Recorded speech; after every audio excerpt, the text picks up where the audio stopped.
Favourite daily wear lipsticks ആണ് കാണിക്കുന്നത്. ബോബി ബ്രൗണിന്റെ ഈ ഒരു ലിപ്സ്റ്റിക് ആണ്. ഇതിന്റെ പേര് ഡൗൺ ടൗൺ പ്ലം എന്നാണ്. വളരെ സ്മൂത്ത് ആണ്, നല്ല മോയ്സ്ചറൈസിംഗ് ആണ്, ഒരുപാട് ലോങ് ലാസ്റ്റിംഗ് അല്ലെങ്കിലും അത് ഒട്ടും തന്നെ ഡ്രൈയിങ് അല്ല. അടുത്തത് ഈ ഷെയ്ഡാണ് ക്ലിനിക്കിന്റെ പോപ്പ് ലിപ് കളർ. മോക്ക പോപ്പ് എന്നാണ് ഇതിന്റെ പേര്. ഇതും നല്ല മോയ്സ്ചറൈസിംഗ് ആണ്, മാറ്റ് ഫിനിഷ് ആണ്, ലോങ് ലാസ്റ്റിംഗ് ആണെന്ന് പറയാൻ പറ്റില്ല, ട്രാൻസ്ഫർ പ്രൂഫും അല്ല, but it's an amazing shade and amazing feel it gives on dry lips. ഈ ഷെയ്ഡാണ് എന്റെ ഏറ്റവും ഫേവറേറ്റ് ഷെയ്ഡ്.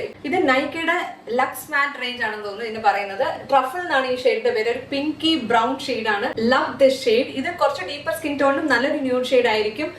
ലോങ് ലാസ്റ്റിംഗ് ആണ്, പക്ഷേ ട്രാൻസ്ഫർ പ്രൂഫ് അല്ല, വളരെ കംഫർട്ടബിൾ ആണ്, മാറ്റ് ഫിനിഷ് ആണ്.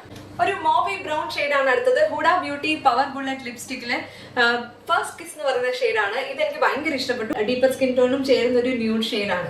കളർ റെവല്യൂഷൻ എന്ന് പറയുന്ന ഒരു ബ്രാൻഡ് ആണിത്. ഇത് ഞാൻ വാങ്ങിച്ചത് ഹെൽത്ത് ആൻഡ് ഗ്ലോ എന്നാണ്. വൈൻ പിങ്ക് എന്നാണ് ഈ ഒരു ഷെയ്ഡിന്റെ പേര്. മീഡിയം സ്കിൻ ടോണിന് അടിപൊളിയായിട്ടുള്ള ഒരു ന്യൂഡ് ഷെയ്ഡാണ്.